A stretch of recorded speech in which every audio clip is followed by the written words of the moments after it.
Assalamualaikum warahmatullahi wabarakatuh. Di kesempatan kali ini saya mau berbagi cerita yang berhubungan dengan hubungan antara saraf kejepit dengan renang. Nah, di sini saya punya satu pengalaman pribadi yang kebetulan waktu itu 2010 saya balik dari Jakarta kurang. Nah, dalam posisi setelah itu karena saya juga bekerja keras, walaupun saya juga kadang merapi orang, tapi posisinya saya juga cuma manusia biasa kan gitu.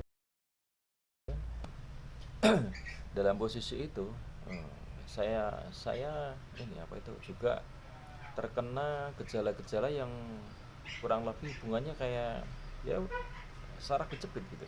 Jadi tulang belakang terasa sakit untuk gerak untuk apa.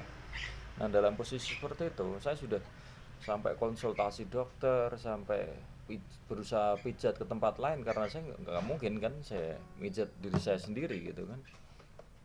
Nah, akhirnya dalam posisi seperti itu aku bawa udah kemana-mana deh, jadi di sekitar kota saya Boyolali itu udah hampir semua yang orang ini rekomendasikan kemana udah aku coba, tapi ternyata nggak ada hasilnya gitu.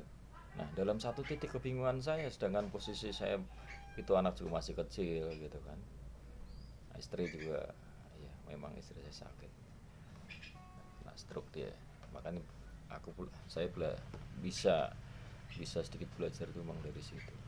Makanya aku berusaha untuk menularkan apa yang saya punya gitu kan. Nah, di situ. Nah, akhirnya dalam satu perjalanan saya waktu itu anak saya yang kecil itu masih SD.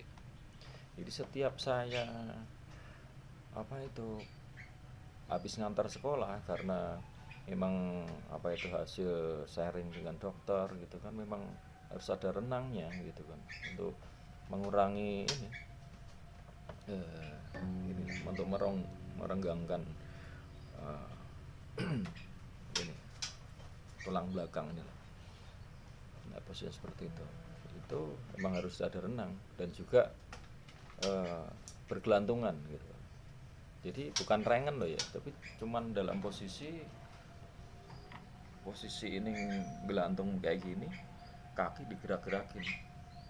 Jadi biar kaki tertarik gitu. Biar tertarik gitu posisi tulang belakangnya gitu. Karena ada beban yang gelantung itu.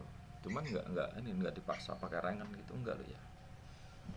Jadi cuman posisi seperti itu. Jadi untuk membetulkan posisi tulang belakang, intinya seperti itu.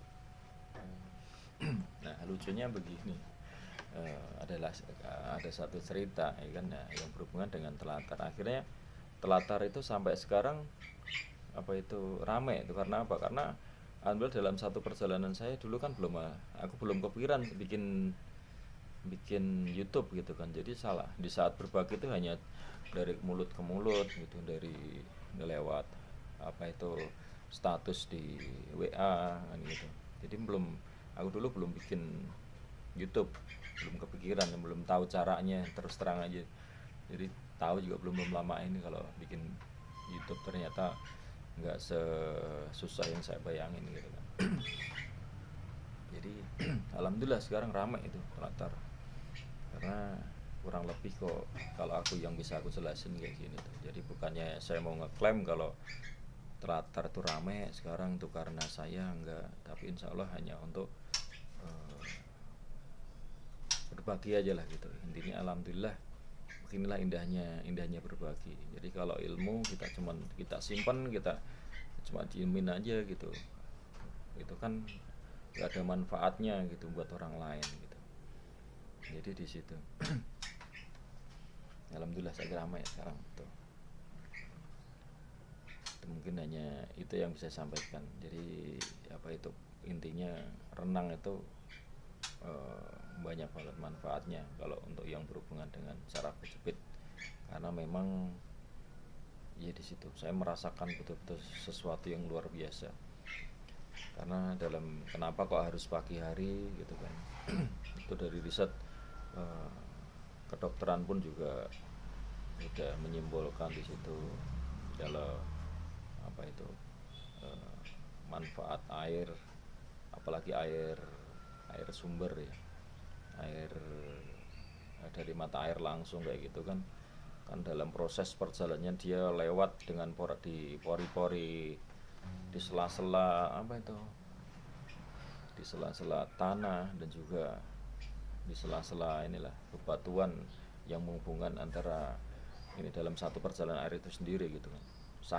Sampai di satu titik di telatar lah, taruh di situ ya, itu kan melalui perjalanan yang panjang untuk air sendiri.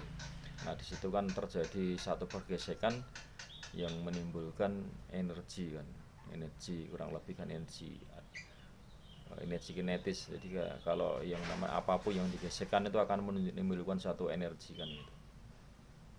Nah, itu mungkin insya Allah itu kenapa kok harus pagi hari itu di situ.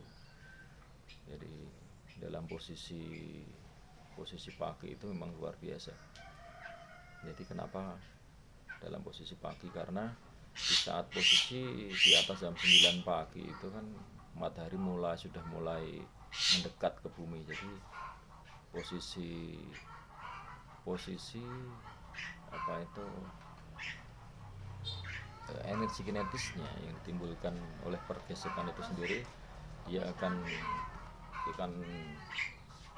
terserap oleh apa itu gravitasi matahari. Jadi kurang lebih seperti. Jadi kenapa harus pagi hari, alasannya itu.